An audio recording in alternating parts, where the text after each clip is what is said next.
لله نحمده ونستعينه ونستغفره ونعوذ بالله من شرور أنفسنا ومن سيئات أعمالنا من يهده الله فلا مضل له ومن يضلله فلا هادي له ونشهد أن لا إله إلا الله ونشهد أن محمدا عبده ورسوله أما بعد فأعوذ بالله من الشيطان الرجيم بسم الله الرحمن الرحيم ألم يعلم بأن الله يرى صدق الله العظيم۔ نبی علیہ السلام کے احوال زندگی میں سے آج ایک خاص واقعہ، ایک خاص معاملہ آپ حضرات کے سامنے ذکر کروں گا۔ یہ واقعہ، یہ قصہ، یہ حدیث بخاری میں ہے، بالکل ابتدا میں، کتاب الایمان مسلم شریف کے بالکل ابتدا میں۔ ایسی حدیث کی تمام کتابوں میں یہ حدیث بڑی تفصیل کے ساتھ ذکر ہوئی ہے۔ اس کو حدیث احسان بھی کہتے ہیں، حدیث جبریل بھی کہتے ہیں، حدیث تصوف بھی کہتے ہیں، حدیث سلوک بھی کہتے ہیں، حدیث ایمان بھی کہتے ہیں، حدیث اسلام بھی کہتے ہیں۔ اگر آپ سے کوئی کہے کہ حدیث جبریل کیا ہے تو وہ یہ قصہ ہے۔ اگر کوئی کہے کہ حدیث ایمان، حدیث اسلام، حدیث احسان کیا ہے تو وہ یہ واقعہ ہے۔ اللہ سے دعا ہے اللہ ہمیں اس کا اصل ماخذ سمجھنے کی توفیق عطا فرمائے۔ حضرت ابو ہریرہ اس روایت کو ارشاد فرماتے ہیں، ایسے ہی دیگر بہت سے صحابہ، حضرت عمر نے بھی اس کو روایت کیا، ایسے ہی بہت سے صحابہ نے مختلف الفاظ میں اس کو نقل کیا ہے۔ چونکہ سند بیان کرنا مقصود نہیں ہے، اس لیے کہ یہ حدیث ٹاپ آف دا لائن احادیث میں دوسرے نمبر پر آتی ہے۔ یہ سب سے پہلی حدیث ہے انما الاعمال بالنیات، اور اس کے بعد اگلے درجے میں جو حدیث آتی ہے وہ حدیث جبریل آتی ہے۔ عام طور پہ طویل حدیث ہے، لوگ ادھر ادھر کی چند باتیں اس میں سے بیان کر دیتے ہیں، مکمل روایت ذکر نہیں کرتے۔ آج ارادہ ہے کہ پوری بات ذکر کروں گا۔ حضرت عمر رضی اللہ تعالیٰ عنہ اس حدیث میں خاص طور پر مذکور ہیں۔ حضرت ابو ہریرہ فرماتے ہیں کہ ایک صبح ہم لوگ بیٹھے ہوئے تھے تو ایک شخص آیا جو کہ بالکل اجنبی تھا، شدید سواد الشعر و شدید بیاض الثیاب، کہ اس کے بال انتہائی کالے تھے، صحیح جوان آدمی تھا، اور کپڑے اس کے بالکل سفید، چمک رہے تھے، سفیدی اس میں اتنی زیادہ تھی۔ لا یرا علیہ اثر السفر، جب آج کے زمانے میں ہم سفر کرتے ہیں تو سفر آج کے زمانے کا ایسا ہو چکا ہے کہ پتہ نہیں چلتا سفر کا۔ جیسے آپ ٹرین میں سفر کرتے ہیں تو مٹی پڑتی ہے، مگر اگر آپ لگزوریس ٹرین میں سفر کریں، بلٹ ٹرین میں سفر کریں تو وہ مٹی نہیں پڑتی، کچرا نہیں ہوتا۔ ایسے آپ یہاں سے پشاور جاتے ہیں تو حالت خراب ہو جاتی ہے، مگر جہاز میں جائیں تو پتہ ہی نہیں چلتا۔ لیکن اس زمانے میں تو یہ نہیں تھا، سفر ہے تو سفر میں صحرا سے گزرنا ہے، مٹی ہے، دھول ہے، اونٹ پہ بیٹھ کے سفر ہوگا، گھوڑے پہ بیٹھ کے سفر ہوگا، یعنی کسی جانور پہ بیٹھ کے سفر ہوگا، پسینہ آنا ڈیفینٹ ہے، لیکن اس سے ظاہری بات ہے جسم پہ اثر پڑتا ہے، کپڑوں پہ اثر پڑتا ہے۔ مگر ہمیں حیرت ہوئی کہ یہ آدمی سفر کر کے آئے اور ولا یعرف منا احد، ہم میں سے کوئی اس کو نہیں جانتا تھا۔ یعنی صحابہ کرام مکہ، مدینہ، خیبر اور گرد و نواح کے تقریباً 1000 کلومیٹر کے ایریے سے واقف تھے، وہاں کے لوگوں کو جانتے تھے۔ آبادی اتنی زیادہ نہیں ہوتی تھی، آج تو آبادیاں زیادہ ہیں۔ پہلے زمانے میں جتنے اس بستی میں لوگ ہیں، اس کالونی میں لوگ ہیں، اتنے پورے شہر میں ہوتے تھے، تو ظاہر بات ہے اس کالونی میں عام طور پہ رہنے والے دوسروں کو جانتے ہوتے ہیں۔ مگر یہ ہے کہ اس زمانے میں آبادی کم تھی، لوگ جانتے، لیکن ہم میں سے ولا یعرفہ منا احد، ہم میں سے کوئی بھی اس کو نہیں جانتا تھا۔ اس کے کپڑے انتہائی سفید، بال اس کے انتہائی سیاہ، اس کے اوپر کوئی مٹی کا ذرہ نہیں۔ وہ آیا اور نبی علیہ السلام کے سامنے بیٹھا، اور ایسے بیٹھا کہ آپ کے گھٹنوں سے گھٹنے ملا کے بیٹھا۔ نبی علیہ السلام دو زانوں بیٹھے ہوئے تھے، تو آپ صلی اللہ علیہ وسلم کے گھٹنوں سے گھٹنے ملا کے بیٹھا۔ بعض حضرات نے کہا نہیں، آپ چوکی لگا کے بیٹھے ہوئے تھے، چار زانوں بیٹھے ہوئے تھے، تو وہ بھی ایسے بیٹھا آپ کے سامنے کہ جیسے آپ کے گھٹنے گھٹنوں کو لگ رہے ہیں، یعنی اتنا قریب بیٹھا جیسے ہم عام طور پہ بیٹھتے تو تھوڑا سا فاصلہ ہوتا ہے، ایک کمفرٹیبل فاصلہ ہوتا ہے۔ مگر نبی علیہ السلام جب کسی کو خاص حدیث سکھاتے تھے، جیسے حضرت ابن مسعود رضی اللہ تعالیٰ عنہ نے فرمایا کہ آپ صلی اللہ علیہ وسلم نے مجھے بلایا، میں گیا تو آپ دو زانو بیٹھے تھے، فرمایا میرے قریب آؤ، میں قریب ہوا، فرمایا اور قریب آؤ، اور قریب ہوا، اور قریب آؤ، اور قریب ہوئے، یہاں تک کہ میرے گھٹنے آپ کے گھٹنوں کے ساتھ جڑ گئے۔ پھر آپ نے مجھے فرمایا کہ نماز کے بعد جب تم التحیات پڑھتے ہو تو التحیات کے بعد جو درود شریف پڑھتے ہو، کیا تمہیں وہ نہ سکھاؤں؟ یہ سکھائیے۔ پھر آپ نے فرمایا اللہم صلی علی محمد، انہوں نے کہا اللہم صلی علی محمد وعلی آل محمد کما صلیت علی ابراہیم وعلی آل ابراہیم انک حمید مجید، اللہم بارک علی محمد وعلی آل محمد کما بارکت علی ابراہیم وعلی آل ابراہیم انک حمید مجید۔ درود ابراہیمی جو آج ہم پڑھتے ہیں، اس کی مختلف روایات ہیں۔ ایک روایت میں نے آپ حضرات کے سامنے ذکر کی، مختلف صیغے ہیں، بعضی میں انک حمید مجید کے الفاظ نہیں آتے، بعضی میں اللہم صلی وسلم علی محمد وعلی آل محمد، اور وعلی آل صلی وسلم علی ابراہیم وعلی آل ابراہیم، مختلف الفاظ منقول ہیں۔ جو ہم پڑھتے ہیں وہ ایک مشہور الفاظ ہیں۔ تو آپ نے جو سکھائے تھے حضرت ابن مسعود کو، وہ اس طرح سکھائے تھے۔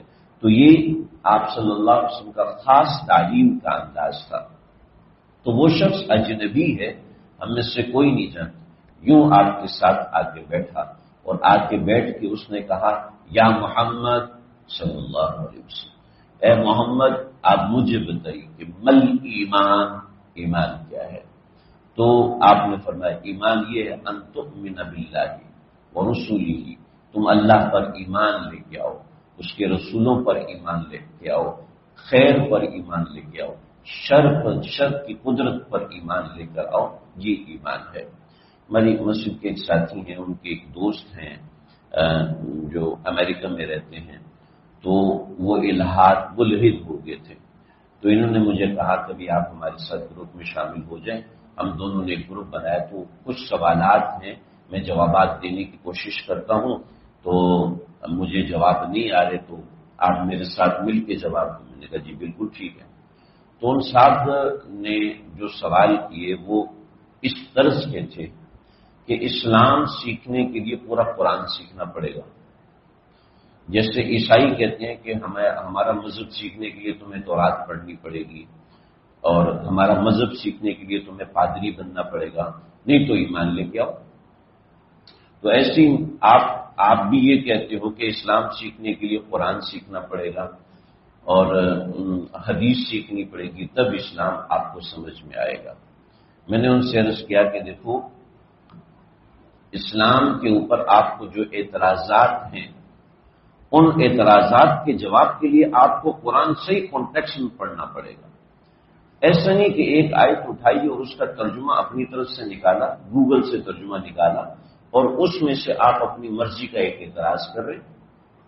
الرجال قوامون علی النساء، مرد عورتوں پر حاکم ہیں، اتنی سی بات آپ نے نکالی اور نکال کے اس پہ اعتراض کر دیا۔ اب اس اعتراض کے جواب کے لیے میں آپ کو لے کے جاؤں نا قرآن میں کیا لکھا ہے، اصلی کیا بات، پوری کیا بات ہے، وہ تو میں آپ کو قرآن سے بتاؤں گا۔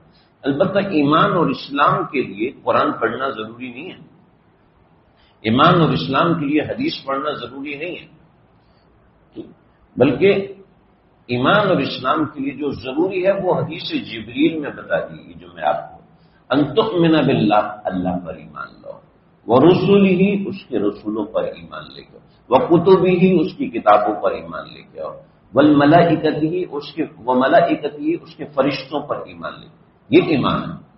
والیوم الآخر آخرت پر ایمان لے کے آؤ، والبعث بعد الموت اٹھنے مرنے کے بعد اٹھنے پر ایمان لے کے آؤ، والقدر خیرہ وشرہ من اللہ تعالی، اور قدر خیر ہو یا شر ہو سب اللہ کی طرف سے ہوتی ہے۔ ایمان اتنا ہے بس، اس کے اوپر ایمان نہیں ہے۔ کوئی شخص نماز نہیں پڑھتا، ٹھیک ہے گناہ گار ہے، بہت بڑا گناہ گار ہے، لیکن مسلمان ہے، ایمان ہے اس میں۔ چنانچہ آپ صلی اللہ علیہ وسلم نے یہاں واضح کر دیا ایمان کیا ہے۔ ایمان ہے کہ اللہ پر ایمان لے، وہ میرا معبود ہے، بس مجھے پیدا کرنے والا صرف وہ ہے، اس کے علاوہ کوئی نہیں۔ ایمان باللہ، اللہ پر ایمان لے کر آؤ، بس یہ بنیادی چیز ہے۔ چنانچہ آپ صلی اللہ علیہ وسلم نے سکھایا ایمان اللہ پر ایمان، تمام رسولوں پر ایمان، ہم تمام انبیاء پر ایمان لے گئے، ہم صرف محمد صلی اللہ علیہ وسلم پر ایمان نہیں لے کر آئے، ہم حضرت آدم پر بھی ایمان لے کر آئے، ہمارے قرآن میں آدم بھی ہے، ہمارے قرآن میں شعیب علیہ السلام بھی ہیں، موسیٰ بھی ہیں، عیسیٰ بھی ہیں، زکریا بھی ہیں، یحییٰ بھی ہیں، اور جتنے انبیاء ہمارے قرآن میں موجود ہیں اور جتنے انبیاء حدیث میں موجود ہیں، 50 سے زائد انبیاء کا حدیث میں ذکر ہے، اور جتنے انبیاء اللہ رب العزت نے بھیجے ہیں، جتنے رسول اللہ نے بھیجے ہیں، ہم ان سب پر ایمان لے کر آئے ہیں۔ ہم تورات پر بھی ایمان لے کر آئے ہیں، ہم زبور پر بھی ایمان لے کر آئے ہیں، ہم انجیل پر بھی ایمان لے کر آئے ہیں۔ اور ایمان کیا ہے کہ یہ سچی کتاب ہے۔ ایمان کیا ہے؟ قرآن سچی کتاب ہے۔ اب مجھے آتا ہے نہیں آتا، اس سے کوئی غرض نہیں ہے۔ مجھے پتا ہے اللہ کیسے ہیں یا نہیں پتا، میں اللہ پر ایمان لے کے آؤں، بس کافی ہے۔ ایمان کے لیے اتنی بات کافی ہے، بس اس سے زیادہ ایمان پہ جانے کی ضرورت نہیں ہے۔ کسی کو پتا ہے کہ یہ میرے ابو ہیں، یہ میری امی ہیں، ڈی این اے ٹیسٹ کرانا ضروری ہے؟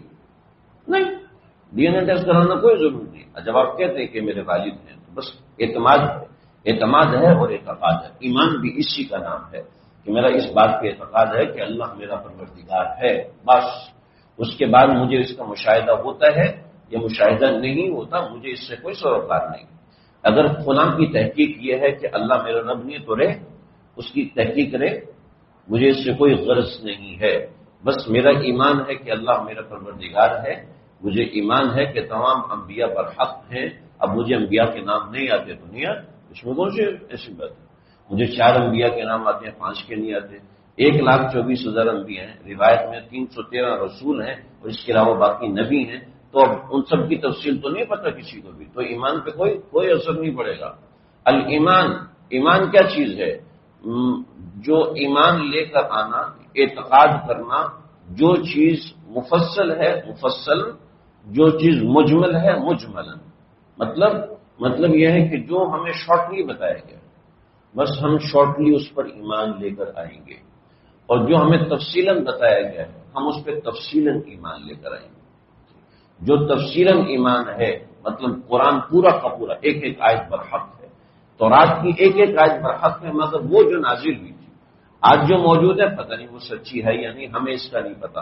البتہ جو تورات آسمان سے نازل ہوئی تھی وہ بالکل برحق ہے، جو زبور آسمان سے نازل ہوئی تھی وہ بالکل برحق ہے۔ یہ ہمارے ایمان کا حصہ ہے، یاد رکھیے۔ آج کل چونکہ ہم لوگوں نے اس کا تذکرہ چھوڑ دیا تو اس وجہ سے لوگوں کو سمجھ نہیں آتی کہ بھئی ان باتوں کا کیا فائدہ ہے۔ ان باتوں کا بہت بڑا فائدہ ہے۔ جب آپ کسی اہل کفر کے سامنے بیٹھیں گے پھر آپ کو سمجھ میں آئے گی کتنی اہم بات ہے۔ چنانچہ اللہ پر ایمان لانا، رسولوں، تو یہ ایمان ہے۔ جب صحابہ کرام نے یہ ساری باتیں سنی، ازبر ہوئی، تو حضرت جبریل سامنے جو شخص بیٹھا وہ کہنے لگا صدقت، تو نے سچ کہا۔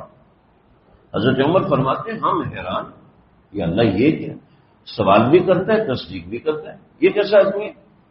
انہیں حیرت در حیرت ساری باتیں چل رہی ہیں، سوال خود کر رہے ہیں پھر تصدیق بھی کر رہے ہیں۔ پھر اگلا سوال کیا، مل اسلام، اسلام کیا ہے؟ اسلام کیا ہے؟ تو فرمایا کہ اسلام یہ ہے، تھوڑا سا بات سمجھیے گا، میں توجہ چاہوں گا آپ کی۔ اسلام یہ ہے ان تشہد اللہ الہ الا اللہ وان محمد رسول اللہ۔ اسلام یہ ہے کہ تم گواہی دو اللہ تعالیٰ ایک ہیں اور محمد صلی اللہ علیہ وسلم اللہ کے رسول۔ تم گواہی دو کہ اللہ کے سوا کوئی معبود نہیں اور محمد صلی اللہ علیہ وسلم اللہ کے رسول ہیں۔ وتقیم الصلاۃ، نماز قائم کرو، وتؤتی الزکوٰۃ، اور زکات دو، وتحج البیت من استطاع الیہ سبیلا، اور تو حج کرے، اور تصوم رمضان، اور رمضان کے روزے. بعض روایت میں رمضان کے روزے پہلے ہیں، بعض روایت میں رمضان کے روزے بالکل آخر میں ہیں، بعض روایت میں ترتیب تبدیل ہے، لیکن خلاصہ یہی ہے کہ آپ نے فرمایا اسلام 5 چیزیں ہیں. ایمان کیا ہے؟ ایمان اللہ پر ایمان لے جانا. ایمان خاموش ہے، اسلام بولتا ہے. تھوڑا سا فرق، ایمان اور اسلام ایک ہی چیز ہے، مگر ایمان اور اسلام، ایمان اندر کو کہتے ہیں اور اسلام باہر کو کہتے ہیں. اسلام ایمان کا مطلب ہے یقین کرنا، لفظی ترجمہ جو لغت ہے اس کا ورڈنگ کا مطلب ہے ایمان، یقین کرنا. مجھے یقین ہے کہ میں یہاں سے باہر نکلوں گا، باہر نکل کر کھانا کھاؤں گا، یہ میرے دل میں ہے، یہ میرے دل میں چیخ نہیں رہا، یہ میرے دل میں ہے، میں بتا رہا ہوں بس میرے دل میں ہے کہ مجھے یہ کرنا ہے، اس کا نام ایمان. اور اسلام کیا ہے؟ اسلام سلم یسلم تسلیم، سر جھکا لینا، مطلب ظاہر کرنے کا نام اسلام ہے. ایمان اندر کا نام ہے، اسلام ظاہر کرنے کا نام. یہ تھوڑا سا فرق ہے. تو اسلام کیا ہے؟ ان تشہد اللہ الہ الا اللہ. چنانچہ جب تک کوئی شخص کلمہ کی گواہی نہیں دے گا اس وقت تک ہم اس کے ایمان کو سمجھ نہیں سکتے. پتہ نہیں یہ مسلمان ہے بھی کہ نہیں، دل میں ہے ایمان ہوگا مگر اس وقت ظاہر ہوگا جب وہ کلمے کی گواہی دے گا اور اس کے بعد نماز ادا کرے گا. یہ اسلام کو ظاہر کرنا ہے، اندر کے ایمان کو ظاہر کرنا ہے. وَأَن تَشْهَدَ أَن لَّا إِلَٰهَ إِلَّا اللَّهُ. تو یہ دو چیزیں ہوگی. اب میں یہ 2 باتیں ہو سکتا ہے آپ حضرات نے بہت جگہوں پہ سنی ہو، مگر تیسری بات آپ نے کہا مل احسان. جب آپ نے کہا نا ان تشہد ان لا الہ الا اللہ وان محمد رسول اللہ وتقیم الصلاۃ وتؤتی الزکاۃ وتصوم رمضان وتحج البیت من استطاع الیہ سبیلا، یا ان تحج البیت وتصوم رمضان. یہ آپ نے فرمایا. تو اس کے بعد سامنے والا بندہ کہنے لگا صدقتا، تو نے بالکل سچ کہا. ہم پھر حیران ہوئے، سوال بھی کر رہے ہیں، جواب کی تصدیق بھی کر رہے ہیں، یہ کون آ گیا؟ کیونکہ نبی علیہ الصلوۃ والسلام کی شخصیت ایسی تھی، روب ایسا تھا کہ صحابہ کرام آپ صلی اللہ علیہ وسلم سے براہ راست سوال نہیں کرتے تھے کہ آپ کا روب ایسا تھا. یہ روایتوں میں آتا ہے کہ حضرت عبداللہ بن عمر بن عاص، حضرت عبداللہ بن عمر بن عاص روایات احادیث میں سب سے زیادہ نقل کرنے والا یہ شخص ہے. حضرت ابو ہریرہ اس کے بعد ہے. حضرت عبداللہ بن عمر بن عاص وہ فرماتے ہیں کسی نے پوچھا نبی علیہ السلام کا حلیہ بتائیں گے؟ فرمایا کہ ہمیں کبھی اللہ کے نبی کو آنکھ بھر کے دیکھنے کی ضرورت ہی نہیں ہوئی. اللہ اکبر کبیر. کیا عجیب شخصیت.